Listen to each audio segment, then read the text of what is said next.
रदियल्लाहु ताला अन्हु से रिवायत कि मेरे आका सल्लल्लाहु ताला अलैहि वसल्लम ने इरशाद फरमाया कि मेरे गुलाम सुन लो, मैं आज हूँ तुम्हारे ईमान की हिफाजत कर रहा हूँ, लेकिन ऐ मेरे सहाबा कल मैं ना रहूंगा तो तेरे ईमान की हिफाजत कौन करेगा? सहाबी रसूल अर्ज करते आका आप ही फरमाए हम अपने ईमान की हिफाजत कैसे करेंगे? तो मेरे आका ने इरशाद फरमाया ऐ मेरे सहाबा सुन लो, तुम्हारे ईमान की हिफाजत के लिए मैं दो चीजें छोड़े जा रहा हूँ, दो चीजें छोड़ता हूँ। उन दो चीजों से मोहब्बत करोगे, सीने से लगाए रखोगे तो तुम कभी गुमराह नहीं हो सकते, कोई तुम्हारा ईमान नहीं छीन सकता।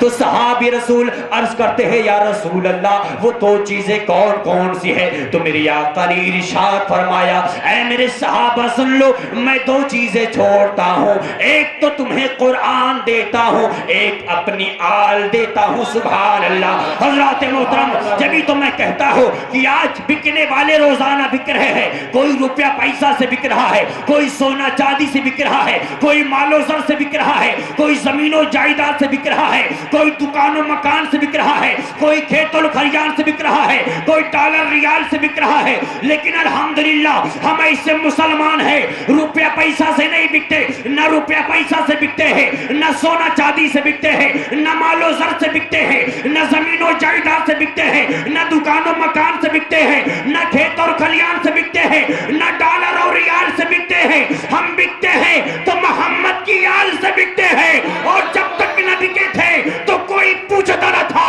तूने हमें खरीद के अनमोल कर दिया।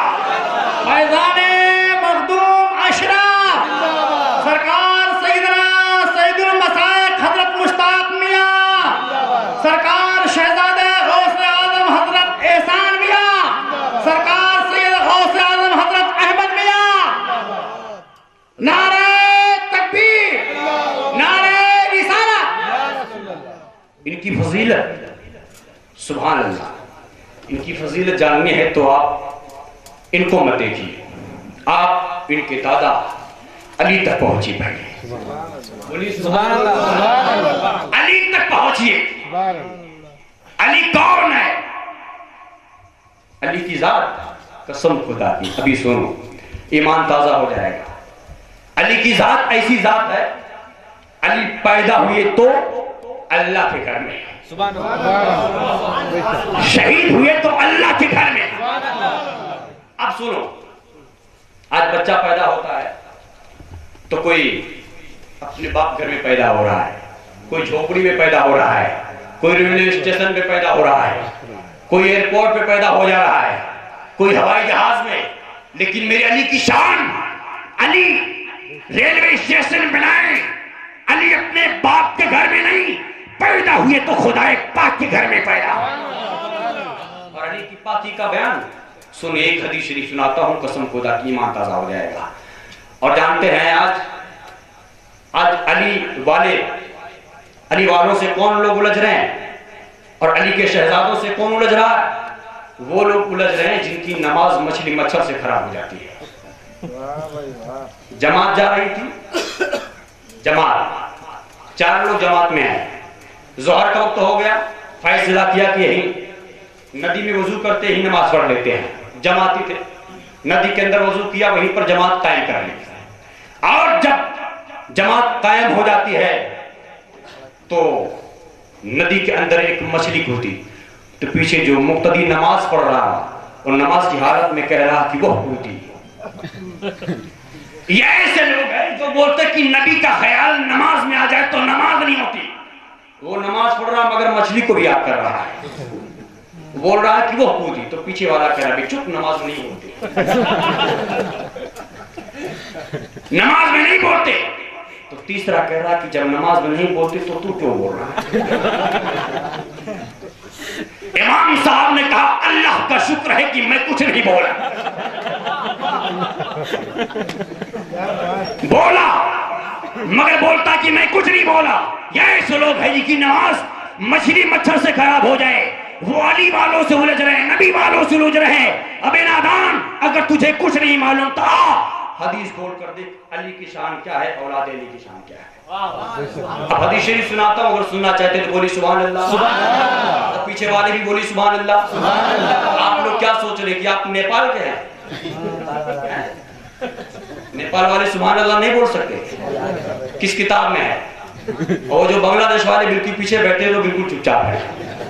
मैं आपसे बोलना चाहता हूँ कि बांग्लादेश वाले भी मुसलमान हैं, वहां भी मुसलमान है, वो भी बोलते हैं सुभान अल्लाह। तो आप भी बोली सुभान अल्लाह, सारे लोग हाथ उठाकर बोली सुभान अल्लाह। अब एक हदीस शरीफ सुनाता हूं, ईमान ताजा हो जाएगा। हदीस पाक सुने इंशाअल्लाह, ईमान ताजा हो जाएगा। ये हदीस पाक मिशकात शरीफ में मौजूद है। हदीस पाक है अन नबी मूसा अशअरी रदियल्लाहु ताला अन्हु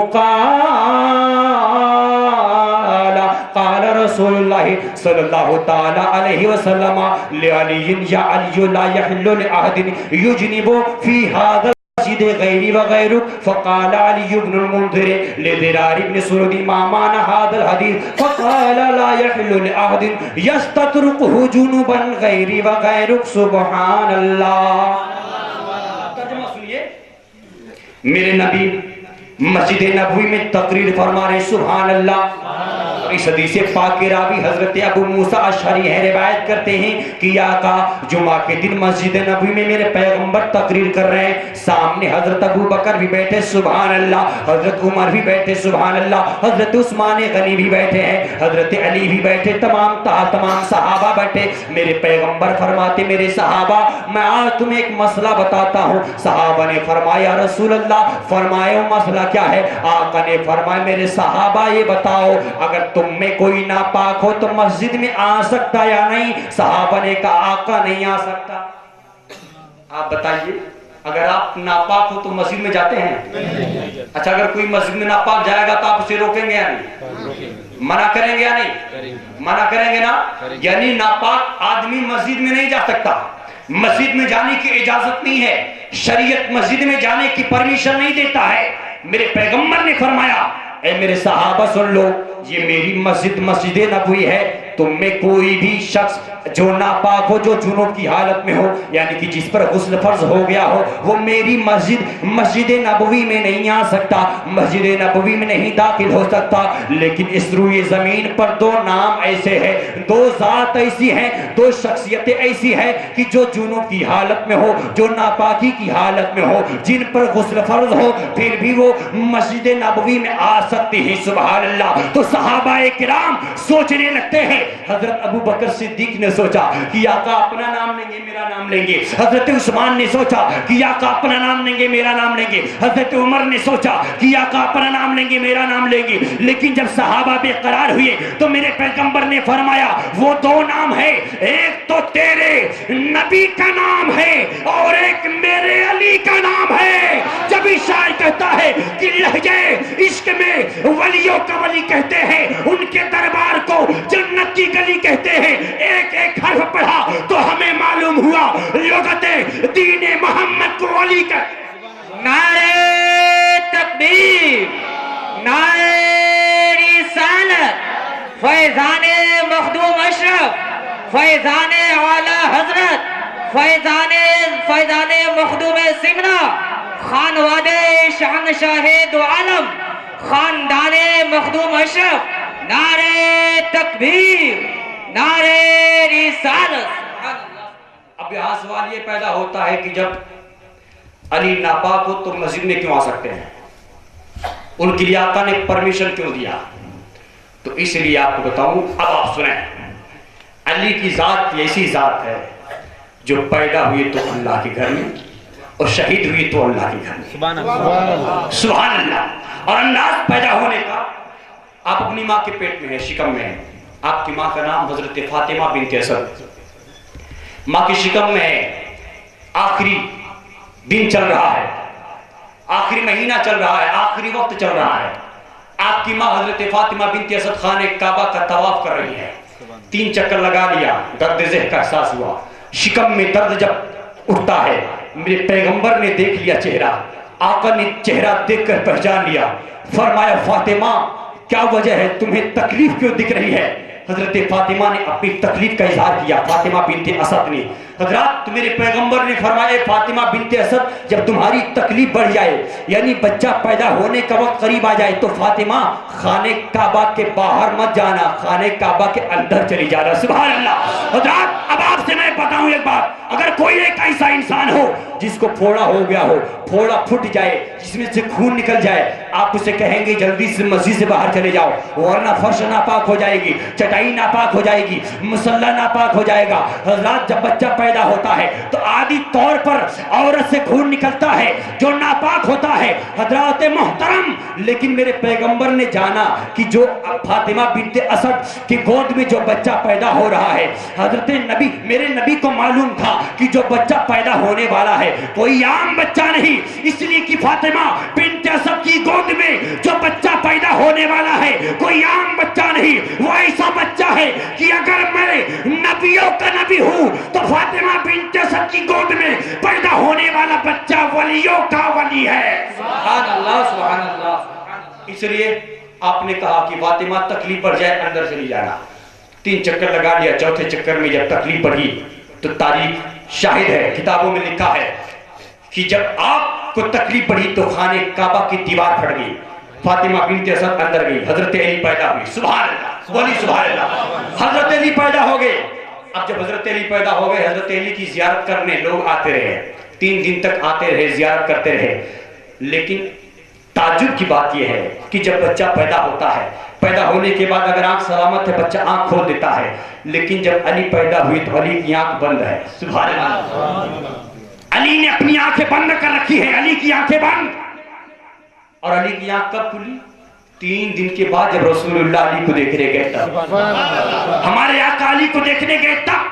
तो मैंने तस्वुर में सवाल किया है, ये कायनात जब बच्चा पैदा होता है आंख सलामत है तो बच्चा पैदा होने के बाद अपनी आंख खोल देता है, लेकिन अली आपने अपनी आंखें बंद क्यों रखी है?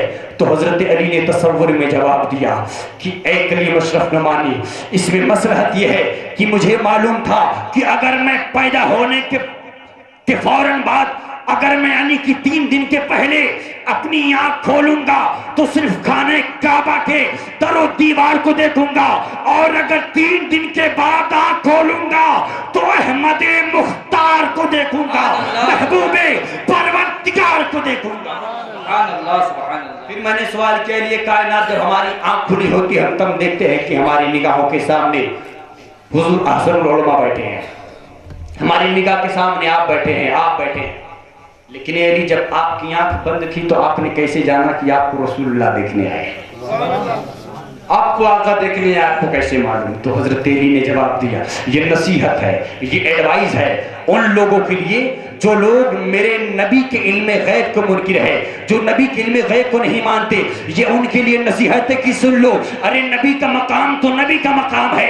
अली की शान ये है कि अली जब आंख बंद करता है तो सारी कायनात को देखता है, तो जब अली की निगाह का ये आलम है तो नबी की निगाह का आलम क्या होगा?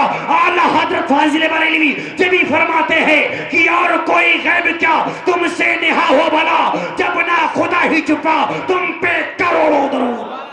नारे तकबीर, नारे रिसालत, सादाते किराम, खानदाने मखदूम अशरफ, खानवादे शहनशाहे दो आलम, नारे तकबीर, नारे रिसालत। जानते हजरात, और जलने वाले कौन हैं?